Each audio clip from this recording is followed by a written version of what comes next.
আসসালামু আলাইকুম ওয়া রাহমাতুল্লাহি ওয়া বারাকাতুহু।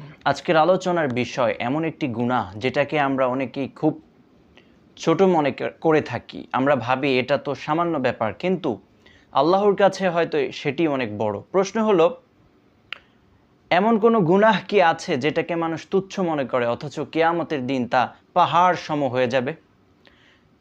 আসুন কোরআন ও সহিহ সুন্নাহর আলোকে বিষয়টি একটু বুঝে নিই। মহান আল্লাহ তাআলা পবিত্র কোরআনে ইরশাদ করেন, فَمَن يَعْمَلْ مِثْقَالَ ذَرَّةٍ خَيْرًا يَرَهُ وَمَن يَعْمَلْ مِثْقَالَ ذَرَّةٍ شَرًّا يَرَهُ। যে ব্যক্তি অনুপরিমাণ ভালো কাজ করবে সে তা দেখতে পাবে, আর যে ব্যক্তি অনুপরিমাণ মন্দ কাজ করবে সেও তা দেখতে পাবে। সূরাতুজ জিলজাল 99 নম্বর সূরা 7 এবং 8 নম্বর আয়াত। এই আয়াত আমাদেরকে শেখায় আল্লাহর কাছে কোনো কাজই তুচ্ছ নয়। আমরা যেটাকে ছোট ভাবি সেটিও তার কাছে হিসাবের অন্তর্ভুক্ত হবে। মহান আল্লাহ তাআলা আরেক জায়গায় ইরশাদ করেন, وَوُضِعَ الْكِتَابُ فَتَرَى الْمُجْرِمِينَ مُشْفِقِينَ مِمَّا فِيهِ وَيَقُولُونَ يَا وَيْلَتَنَا مَا لِهَذَا الْكِتَابِ لَا يُغَادِرُ صَغِيرَةً وَلَا كَبِيرَةً إِلَّا أَحْصَاهَا। অর্থাৎ ওয়াউদি আল কিতাব, আমলনামা সামনে রাখা হবে, তখন অপরাধীরা বলবে মুজরিমিন মুশফিকিনা মিম্মা ফিহ, হায় আমাদের দুর্ভাগ্য, এ কেমন কিতাব। ইয়া ওয়াইলাতানা মা লিহাযাল কিতাব লা ইউগাদিরু সগীরা ওয়ালা কাবীরা, ছোট বড় কোনো কিছুই তো এটা বাদ দেয়নি, সব কিছুই ও লিখে রেখেছে। সূরাতু আল কাহফ।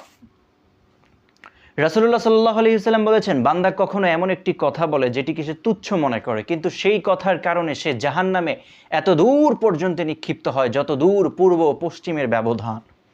সহিহ বুখারী ও সহিহ মুসলিম।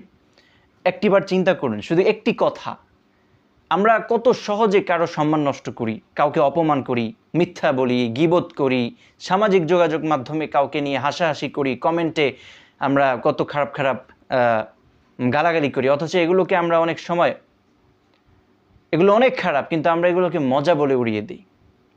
হাদিসে আছে, সাহাল ইবনে সাদ থেকে বর্ণিত, নবী সাল্লাল্লাহু আলাইহি ওয়াসাল্লাম বলেছেন, ইন্নাল আবদা লা ইয়াতাকাল্লামু বিল কালিমাতি মিন রিদওয়ানিল্লাহ লা ইউলকিলহা ইল্লা বিরাফা আল্লাহু বিহা দারাজাতান ওয়া ইন্নাল আবদা লা ইয়াতাকাল্লামু বিল কালিমা মিন সাখাতিল্লাহি লা ইয়াবখা বিহি জাহান্নাম। রাসূল সাল্লাল্লাহু আলাইহি ওয়াসাল্লাম বলেছেন, বান্দা কখনো কখনো এমন একটি কথা বলে যা আল্লাহকে সন্তুষ্ট করে, অথচ সে এটিকে তেমন গুরুত্ব দেয় না, কিন্তু আল্লাহ সেই কথার কারণে তার মর্যাদা বহু স্তর বাড়িয়ে দেন। আবার বান্দা মাঝে মাঝে এমন একটি কথা বলে যা আল্লাহকে অসন্তুষ্ট করে, অথচ সে এটিকে তুচ্ছ মনে করে, কিন্তু সেই কথার কারণে সে জাহান্নামে নিক্ষিপ্ত হবে। আরেকটি সহিহ হাদিসে রাসূলুল্লাহ সাল্লাল্লাহু আলাইহি ওয়াসাল্লাম সতর্ক করে বলেছেন, ছোট ছোট গুনাহকে অবহেলা করো না, কারণ ছোট ছোট গুনাহ একত্রিত হতে হতে মানুষের ধ্বংসের কারণ হতে পারে। আলেমগণ ব্যাখ্যা করেছেন, যেমন ছোট ছোট কাঠ আপনি একত্র করলে বড় আগুন জ্বলে ওঠে, তেমনি অবহেলিত গুনাহ একসময় মানুষের ঈমান ও চরিত্রকে ক্ষতিগ্রস্ত করে। যত যত বড় বড় হানাফি, মালিকি, শাফি, হাম্বলি 4 মাযহাবের যত বড় আলেমগণ রয়েছেন, আরও যত বড় স্কলাররা রয়েছেন, এই বিষয়ে একমত যে গুনাহকে হালকা মনে করা অত্যন্ত বিপজ্জনক। একজন মুমিন সবসময় নিজের আমল নিয়ে ভয় করবে, তাওবা করবে এবং আল্লাহর রহমতের আশা রাখবে। কেউ যদি বারবার একটি ছোট গুনাহ করতে থাকে এবং সেটিকে গুরুত্বহীন মনে করে, তবে সেটি তার জন্য বড় বিপদের কারণ হতে পারে। আজ আমরা নিজেদের দিকে তাকাই, হয়তো আমরা সমাজে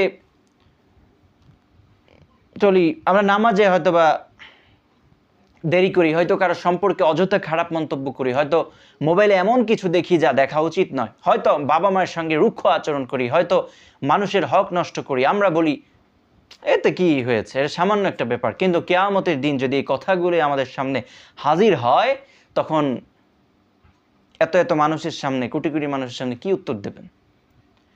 সুতরাং প্রিয় ভাই ও বোন, শয়তান মানুষকে একদিনে বড় গুনাহে ফেলে না। সে প্রথমে ছোট ছোট গুনাহকে স্বাভাবিক বানায়, তারপর সেই গুনাহ অভ্যাসে পরিণত হয়, এরপর মানুষের অন্তর কঠিন হয়ে যায়, তারপর বড় গুনাহ করতে থাকে। তাই একজন বুদ্ধিমান মুসলিম গুনাহ বড় না ছোট এই হিসাব করে না। সে চিন্তা করে যে আমি কার অবাধ্যতা করছি, আমি মহান রব্বুল আলামিন অবাধ্যতা করছি, যার অবাধ্যতা করছি তিনি তো আল্লাহ, সমগ্র জগতের রব।